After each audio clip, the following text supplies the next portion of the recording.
Hello, I'm Pam Patton. 77 years ago, our fathers brought forth on this continent a new nation, conceived in liberty and dedicated to the proposition that all men are created equal. Now we are engaged in a great civil war, testing whether that nation, or any nation so conceived and so dedicated, can long endure. We are met on the battlefield of that war.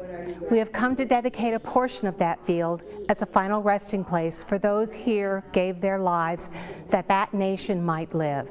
It is altogether fitting and proper that we should do this. But in a larger sense, we cannot dedicate, we cannot consecrate, we cannot hallow this ground.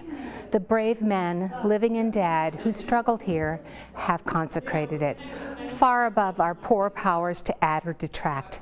The world will little note, no long remember what we say here, but it can never forget what they did here.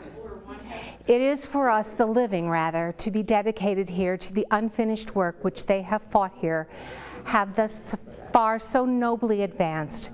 It is rather for us to be here dedicated to the great task remaining before us, that from these honored dead we take increased devotion to that cause for which they here gave their last full measure of devotion, that we here highly resolve that these dead shall not have died in vain, but this nation, under God, shall have a new birth of freedom, and that government of the people, by the people, for the people, shall not perish from this earth.